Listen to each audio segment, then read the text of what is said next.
माझ्या प्रियांनो, मी तुम्हाला येशू ख्रिस्ताच्या नावाने शुभेच्छा देतो। येशू ख्रिस्त आजही एक महत्त्वाची गोष्ट बोलू इच्छितो। आज कोणता दिवस आहे हे तुम्हाला माहिती आहे का?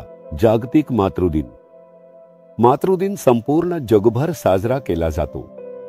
मी अमेरिकेला गेलो होतो तेव्हा त्यांनी सांगितलं की या मदर्स डे दिवशी संपूर्ण अमेरिकेत फोन कॉल्स खूपच वाढतात। फोन लाईन्स खूप व्यस्त होतात कारण सगळे लोक फोन करतात। का तर आईला आठवून तिला फोन करून शुभेच्छा देण्यासाठी तो दिवस असतो असे मानले जाते।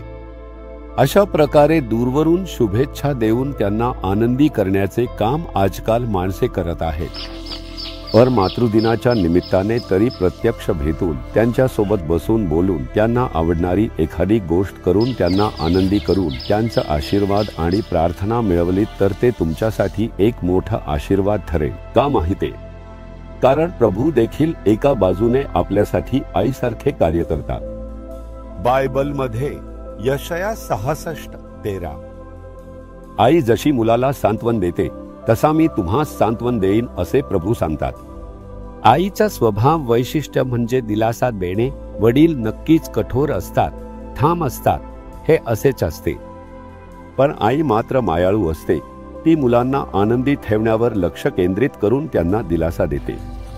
हेच आईचे प्रेम आहे। प्रभू एकीकडे वडिलांसारखे कठोर असतील आणि दुसरीकडे आईसारखे दिलासा देणारेही असतील। म्हणूनच येशू ख्रिस्त आपल्यासाठी आई आणि वडील आहेत। आज येशू तुम्हाला आईसारखे दिलासा देणारे देव म्हणून आहे। मी आज बरा होऊन जिवंत आहे याचे कारण म्हणजे माझ्या आईने येशूवर ठेवलेला विश्वास आणि तिचे प्रार्थना। पण मी उद्धार प्राप्त केल्यानंतरही समाजाच्या परिस्थितीमुळे त्या हिंदूच राहिल्या।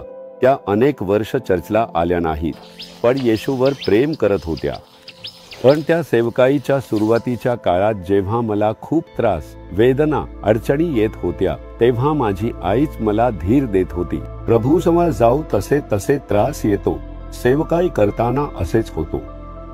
थकून जाऊ नकोस असे सांगून मला धीर देणारी आणि समजावणारी माझी आईच होती। म्हणूनच मी त्यांना जिवंत असताना प्रत्यक्ष भेटलो, त्यांच्या सोबत काही तास घालवले आणि बोललो। त्यांना खूप आनंद झाला।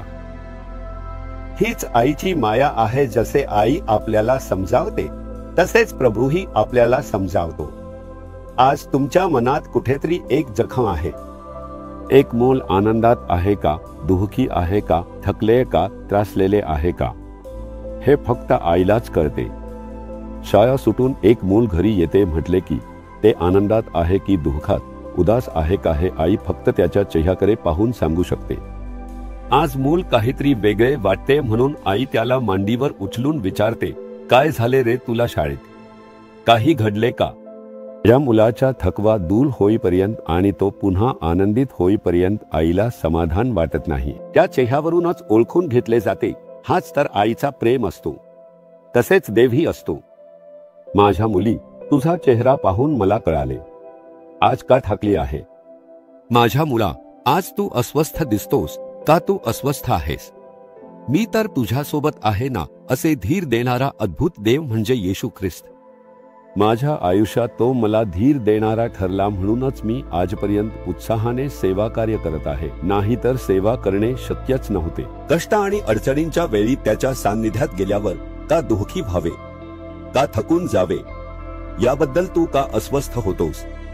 तू त्या सगळ्याबद्दल अस्वस्थ होतोस, पण मी आहे ना। लोक काही बोलू देत, मी तुझ्याबद्दल काय म्हणतो तेच महत्वाचे आहे।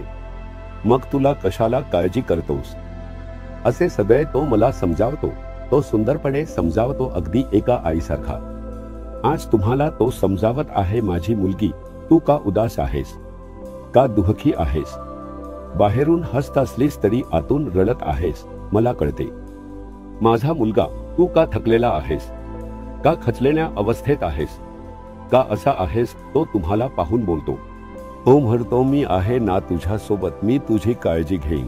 आज तो एका आईसारखा तुला धीर देतो आहे। तुझ्या हृदयातील थकवा दूर होवो, हृदयातील अस्वस्थता दूर होवो, भीतीचे भाव नाहीसे होवो। तुम्ही येशूच्या आलिंगनात आहात, जसे एक आई आपल्या बाळाला मिठीत घेऊन धीर देते, तसेच प्रभू तुम्हाला मिठीत घेऊन धीर देतो. आज त्याच्या हातात या, त्याच्या छातीवर विसामा घ्या. तो तुम्हाला मिठीत घेऊन दिलासा देणारा देव आहे. आता तुम्ही आज तुमच्या आईला आनंदी करायला हवे.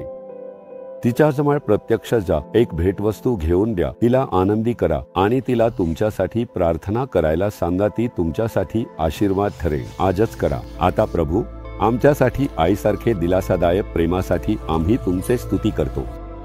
ही मुलगी तिच्या दुखावलेल्या मनासह आणि हा मुलगा वेदनेने आणि बाहेर सांगता येणाऱ्या समस्यांमुळे खचलेले आहेत. ह्यांना तुम्हीच दिलासा देणारा देव आहात. तुमच्या हातांनी त्यांना आलिंगन द्या, त्यांना दिलासा द्या. त्यांच्या मनात असलेल्या जखमा, दुःख आणि निराशा दूर करा. आज त्यांना स्पर्श करून धैर्य द्या. येशूच्या नावाने प्रार्थना करतो. आमेन, आमेन.